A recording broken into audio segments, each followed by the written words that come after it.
Good morning बच्चों। आज हम पढ़ेंगे क्लास 6 मैथ्स का चैप्टर नंबर 12, ये रेशियो एंड प्रोपोर्शन। उसकी हम एक्सरसाइज 12.3 का इंट्रोडक्शन करेंगे, दैट जो कि है यूनिटरी मेथड।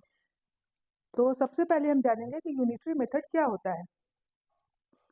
यूनिटरी मेथड होता है कि जब हम पहले किसी एक क्वांटिटी की वैल्यू पता करते हैं और फिर रिक्वायर्ड क्वांटिटी की वैल्यू जिसमें पता लग जाए हमें, that is called unitary method. अब इसको हम एक एग्जाम्पल के तौर पे समझते हैं। जैसे अगर हम पहले इसकी डेफिनेशन की बात करें तो डेफिनेशन होता है कि द मेथड, यूनिट का मतलब होता है वन, तो हम पहले एक का पता करेंगे कि the method in which first we find the value of one quantity, the value of one unit, और and then we find the required number of unit, and then we find the value of required number of unit. Okay, ये हमारा definition है unitary method का, required number of unit. तो अब इससे हमें क्या समझ में आ रहा है कि हम पहले कोई भी हमारे पास अगर गिवन स्टेटमेंट है तो उसके लिए हम पहले एक यूनिट की वैल्यू निकालेंगे, चाहे वो कॉस्ट हो, चाहे वो क्वांटिटी हो, एनीथिंग हो। हम पहले एक यूनिट की वैल्यू निकालेंगे और फिर हमें जो क्वेश्चन में जितना रिक्वायर्ड पूछा होगा कि जितने की हमें वैल्यू निकालनी है, फिर उसके बाद हम वो निकालेंगे। तो इसको अब हम पहले एक एग्जाम्पल से समझते हैं कि सपोज करिए कि हमारे पास एक स्टेटमेंट गिवन है कि Reshma purchased 2 notebooks for ₹24. What is the cost of one notebook? अब इस स्टेटमेंट में आपको क्लियरली समझ में आ रहा है कि बोल क्या रहा है कि रेशमा ने 2 नोटबुक खरीदा 24 रुपीज का। तो what is the cost of one notebook, मतलब कि हमें एक नोटबुक की कॉस्ट निकालनी है। ओके, तो पहले हमें ये पता लगाना है कि हमें फाइंड आउट करना क्या है। अब यहाँ पर ये पूछ रहा है व्हाट इज द कॉस्ट, तो मीन्स हमें कॉस्ट फाइंड आउट करना है। तो जिसे भी हमें फाइंड आउट करना है वो हमें राइट हैंड साइड में लिखना है। ओके, इस बात का आपको ध्यान रखना है। तो अब इसका हम सेंटेंस स्टेटमेंट कैसे लिखेंगे।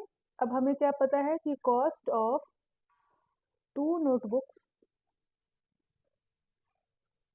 Is equal to ₹24। तो हमें ये गिवन है कि 2 नोटबुक की प्राइस कॉस्ट 24 है। क्योंकि हमें कॉस्ट फाइंड आउट करना है इसलिए हम कॉस्ट को राइट हैंड साइड में लिखेंगे। अब हमें पूछ क्या रहा है, cost of one notebook is equal to, अब ये एक नोटबुक की कॉस्ट हम कैसे निकालेंगे।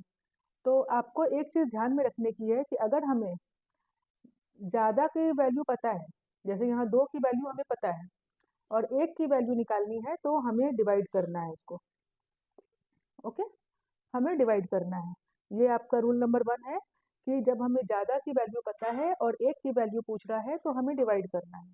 तो अब हम सिंपली क्या कर सकते हैं, एक नोटबुक की वैल्यू निकालने के लिए ये 24 को हम 2 से डिवाइड कर देंगे। 24/2 दैट इज ₹12। तो हमारी वन नोटबुक की कॉस्ट हो गई ₹12, और यही हमारा यूनिटरी मेथड है। क्योंकि यहाँ हमने क्या बोला था कि we find the value of one unit, यहाँ हमें वन की वैल्यू निकालनी है। तो ये हमारा यूनिटरी मेथड है। अब क्योंकि इसमें हमें ज़्यादा की वैल्यू पूछा ही नहीं है, इसलिए हमारा ये वाला स्टेटमेंट बस यहीं पे खत्म होता है। अब एक नेक्स्ट एग्जांपल देखिए जिसमें हमें ज़्यादा की वैल्यू पूछेगा, तो फिर उसके लिए एक अलग रूल होगा। वो रूल अभी अब हम लोग सीखेंगे। तो अब नेक्स्ट एग्जांपल है कि अगर मान लीजिए सपोज कि if the cost of 7 apples is ₹56, what is the cost of 10 apples? अब ये स्टेटमेंट से आपको क्लियरली समझ में आ रहा है कि 7 एप्पल्स की कॉस्ट है 56 रुपीज, तो हमें 10 एप्पल्स का कॉस्ट निकालना है। अब कॉस्ट फाइंड आउट करना है इसलिए हम कॉस्ट को राइट हैंड साइड में लिखेंगे। तो अब इसे इसके स्टेटमेंट कैसे लिखेंगे हम कि cost of 7 apples is equal to ₹56।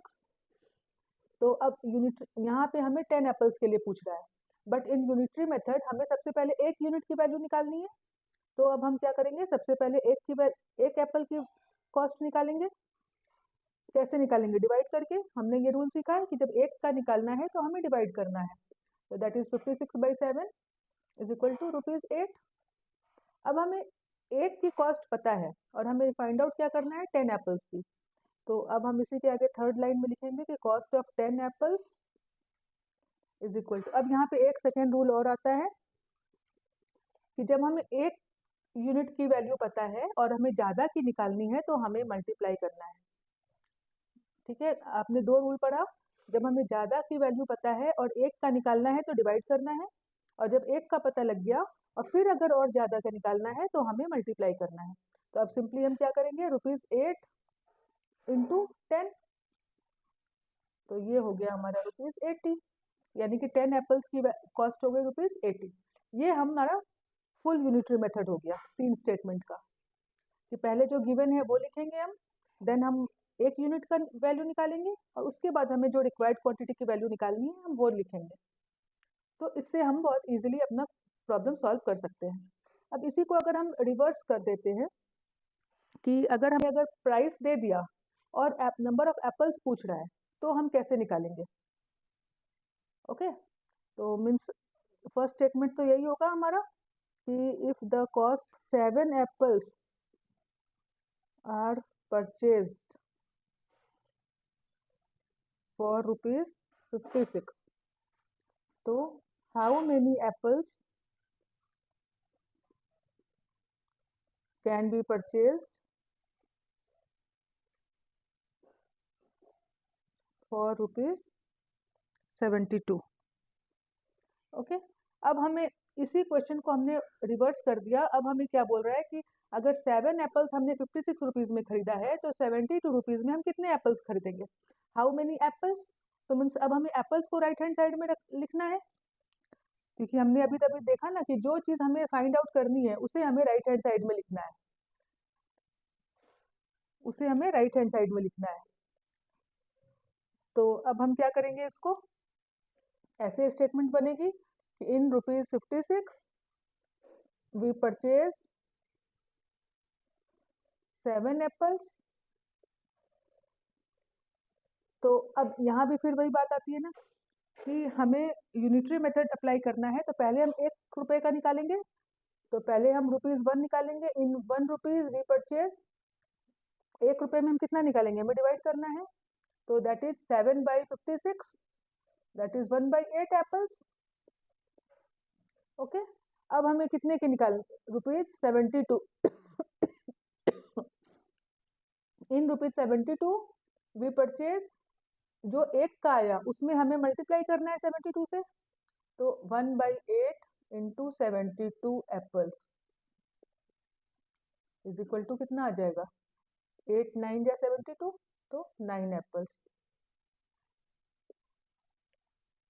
तो इस तरह से आपने एक ही क्वेश्चन को दो बार में दो तरीके से देखा कि अगर हमें क्वांटिटी पता है और कॉस्ट पूछ रहा है तो हम कॉस्ट को राइट हैंड साइड में रख के कॉस्ट निकाल लेंगे, और अगर हमें कॉस्ट पता है क्वांटिटी पूछ रहा है तो हम क्वांटिटी को राइट हैंड साइड में रखेंगे। बट मेथड एक ही है कि पहले आपको एक का निकालना है, एक यूनिट का फाइंड आउट करिए एंड देन फिर जितने का पूछ रहा है उतने का फाइंड आउट करिए। एक का निकालने के लिए हमें डिवाइड करना है और ज़्यादा क्वांटिटी का निकालने के लिए हमें मल्टीप्लाई करना है। ये हमारा यूनिटरी मेथड का पूरा प्रोसेस हुआ। अब इसके बेस पे एक एग्जांपल आपको मैं आपके एक्सरसाइज से बताती हूँ, जिसको पढ़ के आपको और भी क्लियर हो जाएगा कॉन्सेप्ट कि कैसे करना है यूनिटरी मेथड को।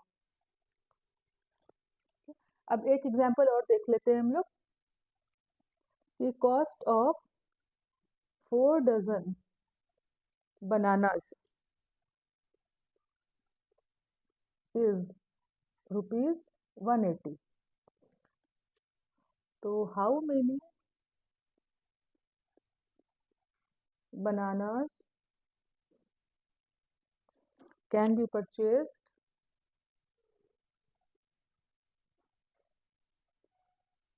for ₹90। अब हमें यहाँ क्या बोल रहा है कि 4 डजन बनाना की कॉस्ट है 180, तो हम 90 रुपीज़ में कितने बनानास खरीद सकते हैं। तो सबसे पहले हम क्या करेंगे, 4 डजन को हम नंबर्स में चेंज कर लेंगे।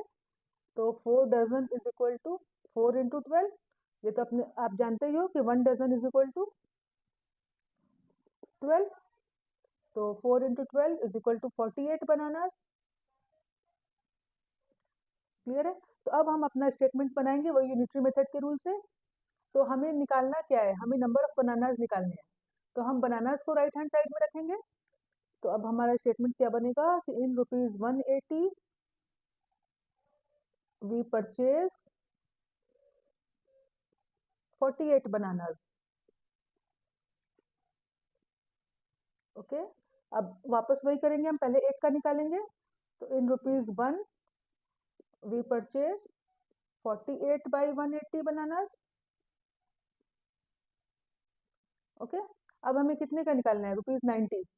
तो इन ₹90 वी परचेज, इसी में मल्टीप्लाई करना है ना, जब 1 का निकालना है तो हमने डिवाइड किया, अब ज़्यादा का निकालना है तो हमें मल्टीप्लाई करना है, ये हमारे रूल के हिसाब से।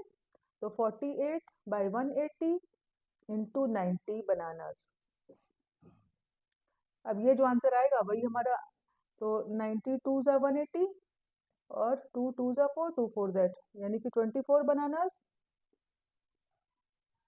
अब ये 24 बनानास को अगर हमें डजन में निकालना है तो हम इसे बाई 12 से डिवाइड कर देंगे। तो 24 बाई 12 यानी कि 2, तो इज इक्वल टू ये हमारा हो जाएगा 2 डजन बनानास। ये हमने यूनिटरी मेथड से इतने एग्जाम्पल्स देखे। अब आपको ये कॉन्सेप्ट क्लियर हो गया होगा। इसके बेस पे आप अपने एक्सरसाइज 12.3 के हर एक क्वेश्चन को सॉल्व कर सकते हैं। ओके, तो ये हमारा एक इंट्रोडक्शन चैप्टर था। बस आज के लिए बस इतना ही।